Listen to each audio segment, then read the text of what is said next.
आइए अब chapter number 2 के शेष भागों का अध्ययन करें। परागण टॉपिक चल रहा था, उसमें आगे देखें पर परागण के कारक एवं विधियाँ। पर परागण की संपूर्ण प्रक्रिया कुछ बाह्य कारकों पर निर्भर करती है। इन कारकों को 2 वर्गों में विभक्त किया जा सकता है।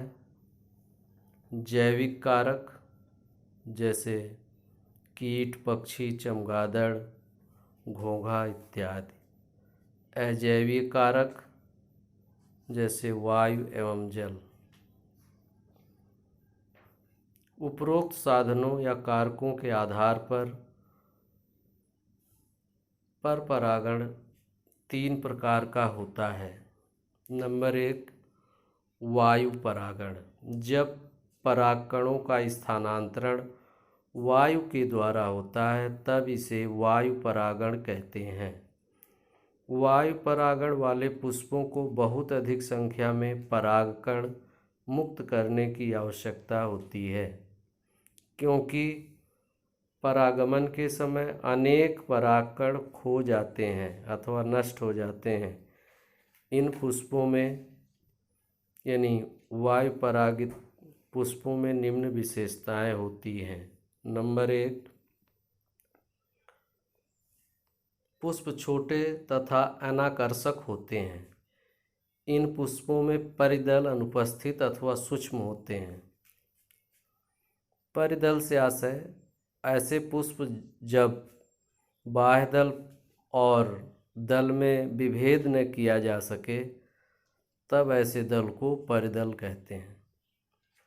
परागकण भी छोटे, हल्के एवं चिकने होते हैं, जैसे पपीता, अनाज, गन्ना इत्यादि। नंबर 2, वायु परागित पुष्प प्रायः एकलिंगी होते हैं। इनके पुष्पक्रम पत्तियों वाले भाग के ऊपर निकलते हैं, जैसे मक्का, अथवा नई पत्तियों के निकलने से पूर्व ही पुष्प खिल जाते हैं। नंबर 3, इन पुष्पों में बाह्य दल तथा दलपुंज का या तो अभाव होता है अथवा आकार में अत्यंत छोटे होते हैं। नंबर 4, इन पुष्पों के परागकोशों में अधिक मात्रा में परागकण उत्पन्न होते हैं, जैसे मक्का में लगभग 2 करोड़, रूमेक्स में लगभग 40 करोड़ तक परागकण बनते हैं।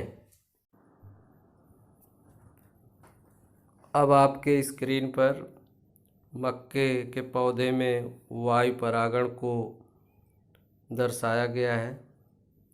इसे ध्यान से देखकर इसका फिगर बनाएंगे। आइए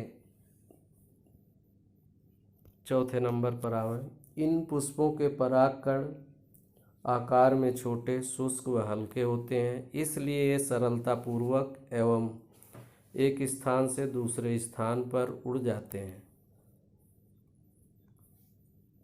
नंबर 6, इन पुष्पों के पुंकेसर के पुतंतु प्रायः लंबे व पतले होते हैं और पुष्प के बाहर निकले रहते हैं, जिससे वे वायु के तेज प्रवाह के साथ उड़ जाते हैं। नंबर 7, इन पुष्पों का वर्तिकाग्र अपेक्षाकृत लंबा व पिच्छाकार होता है। आइए अब जल परागण का अध्ययन करें। जब पौधों में परागकणों का स्थानांतरण जल के द्वारा होता है तब इसे जल परागण कहते हैं। जल में पाए जाने वाले सभी पौधों में जल परागण नहीं होता, जैसे जलकुंभी में वायु एवं कीटों द्वारा परागण होता है। जल परागित पुष्पों में निम्न विशेषताएं पाई जाती हैं। नंबर 1, सामान्यतः पुष्प जल के अंदर जिस तल पर रहते हैं, परागकण अपने घनत्व के कारण उसी पर तैरते रहते हैं और मादा जननांगों के संपर्क में आने पर परागण कर देते हैं। नंबर 2, जल परागित पुष्प छोटे, रंगहीन, गंधहीन, मकरंद रहित होते हैं। नंबर 3, जल परागित पुष्पों के परागकण भार में हल्के होने के कारण जल की सतह पर तैरते रहते हैं, जैसे वेलिस्नेरिया, हाइड्रिला, इलोडिया, सिरेटोफिल्लम इत्यादि। वेलिस्नेरिया एक जलोद्भिद पौधा है। इसमें परागण निम्न प्रकार से होता है। नंबर 1, यह एक लिंगाश्रयी प्रवृत्ति के कारण इसमें नर एवं मादा पौधे अलग अलग होते हैं। नर पौधे पर नर पुष्प छोटे, संख्या में अधिक तथा स्थूलमंजरी पुष्पक्रम में व्यवस्थित होते हैं। आपकी स्क्रीन पर जो चित्र दिखाया गया है, इसमें जल परागण दिखाने की कोशिश की गई है। इसका भी अध्ययन आप ठीक ढंग से कर लेंगे।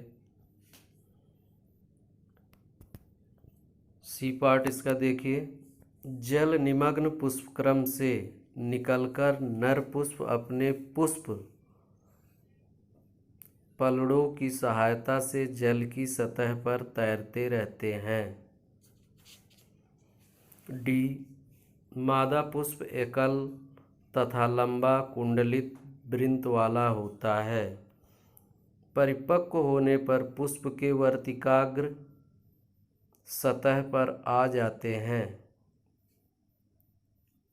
एफ पॉइंट, परागकोश के मादा पुष्पों के संपर्क में आने पर ये फट जाते हैं और परागकण वर्तिकाग्र पर पहुंच जाते हैं।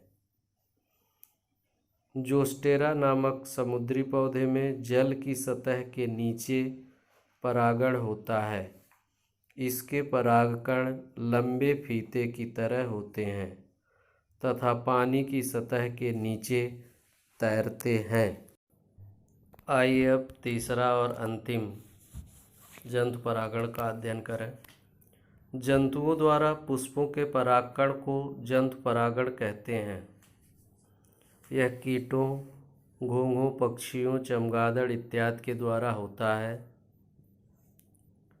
नंबर 1, कीट परागण। अधिकांश आवृतबीजी पुष्पों में पर परागण कीटों की सहायता से ही होता है। कीट परागित पुष्पों की विशेषताएं निम्न हैं। नंबर 1, पुष्प प्रायः आकार में बड़े होते हैं। नंबर 2, मकरंद की उपस्थिति, सुगंध एवं चटकीले रंग के कारण ही कीट इनकी ओर आकर्षित होते हैं। नंबर 3, परागण संख्या में कम तथा चिपचिपे या कटीले होते हैं। नंबर 4, वर्तिकाग्र प्रायः दलपुंज के भीतर स्थित होते हैं। प्रमुख कीट एवं उनसे परागित पुष्प निम्न प्रकार के हैं। मधुमक्खी से बनफसा, लार्किस्पर, आर्किड, बोगनविलिया, अतीस में परागण होता है। मक्खी द्वारा परागण रेफ्लेसिया, एरम, स्कोलियोपस। बर द्वारा परागण अंजीर में होता है। सल्व कीट द्वारा परागण तंबाकू, धतूरा, मक्का इत्यादि में होता है। तितली के द्वारा परागण डायंथस, लिली इत्यादि में होता है। आपके स्क्रीन पर कीटों के द्वारा परागण को दर्शाया गया है। इसे आप फिगर बनाकर इसका ज़रूर अध्ययन करेंगे। ये भी आपसे पूछा जाता है।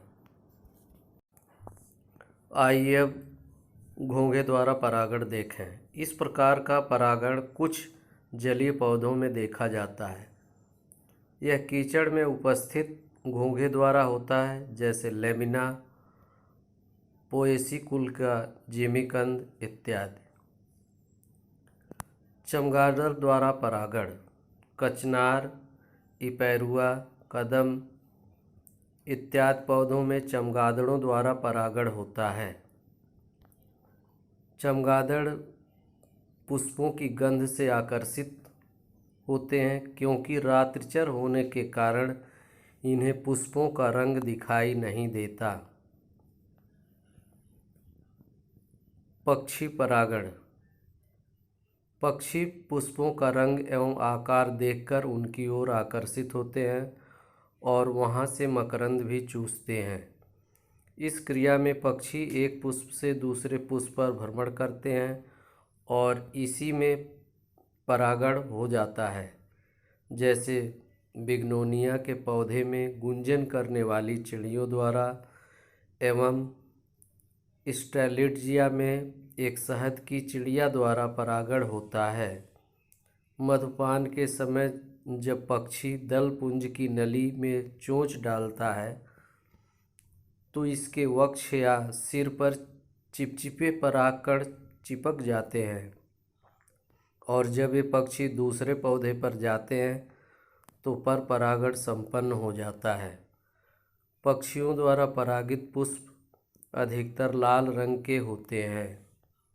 आपके स्क्रीन पर बिग्नोनिया के पुष्प में परागण को दर्शाया गया है, इसे भी देखने का प्रयत्न करेंगे। आइए अब पर परागण के लाभ को देखें। इसका पहला पॉइंट, पर परागण के उपरांत आनुवंशिक पुनर्योजन के कारण संततियों में नवीन लाभदायक लक्षण विकसित होते हैं और हानिकारक गुण पृथक हो जाते हैं। नंबर 2, पर परागण के कारण पौधों की नए वातावरण के प्रति अनुकूलन क्षमता में वृद्धि होती है। नंबर 3, पर परागण से उत्पन्न बीज बड़े, भारी व अधिक स्वस्थ व अच्छी किस्म के होते हैं। इनमें उत्पादन क्षमता अधिक होती है। इस प्रक्रिया को संकरोज कहते हैं। संकरोज का ध्यान रखेंगे। नंबर 4, इसके फलस्वरूप रोग प्रतिरोधी किस्मों की उत्पत्ति होती है। नंबर 5, पर परागण के पश्चात बने फल आकार में बड़े, भारी, स्वादिष्ट तथा अधिक बीज युक्त होते हैं। आइए अब पर परागण से हानियों का अध्ययन करें। नंबर 1, यह अनेक बाह्य कारकों पर निर्भर है, अतः इसकी सफलता उन कारकों की उपस्थिति पर निर्भर करती है। नंबर 2, आनुवंशिक पुनर्योजन के कारण कभी कभी पौधों में कुछ अनुपयोगी या हानिकारक लक्षण भी पैदा हो जाते हैं। नंबर 3, पर परागण की विधि में पौधों में अधिक संख्या में परागकण, मकरंद इत्यादि के निर्माण के कारण अत्यधिक ऊर्जा का उपयोग होता है। नंबर 4, पर परागण में अधिक परागकण व्यर्थ हो जाते हैं। अब आपके स्क्रीन पर स्वपरागण एवं पर परागण में अंतर की एक सारणी दिखाई गई है। इस सारणी को भी आप लिख लेंगे, बार बार पढ़कर इसे याद कर लेंगे। आइए अब कृत्रिम परागण का अध्ययन करें। मानव द्वारा कृत्रिम ढंग से किसी जाति के पुष्प के परागकणों को एकत्र कर उन्हें अपनी इच्छा अनुसार किसी अन्य पौधे के पुष्प की वर्तिकाग्र पर पहुंचाने की प्रक्रिया कृत्रिम परागण कहलाती है।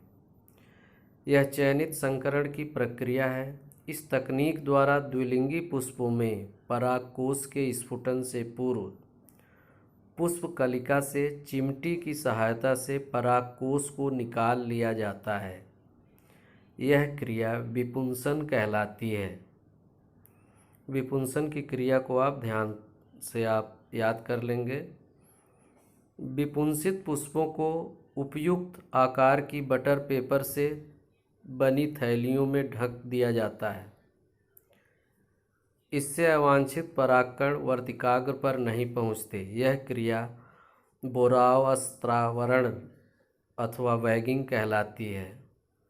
बोरावस्थावरण या बैगिंग को भी आप ध्यान से देख लेंगे, अर्थात विपुंसित पुष्प को बटर पेपर से थैलियों के अंदर रखने की प्रक्रिया ही बैगिंग या बोरावस्थावरण कहलाती है। जब थैली वाले पुष्प का वर्तिकाग्र परिपक्व हो जाता है, तब कृत्रिम रूप से संग्रहित वांछित परागकणों को वर्तिकाग्र पर छिड़ककर पुष्प को पुनः थैली से ढक दिया जाता है। इसके पश्चात परागकण अंकुरित होते हैं तथा परागनलिका की सहायता से अंडाशय के बीजांड तक पहुंच जाते हैं। इनसे नर युग्मक विमुक्त होते हैं जो अंड कोशिका को निषेचित करते हैं। आज के लेक्चर में अब हम यहाँ इसे समाप्त करते हैं। धन्यवाद।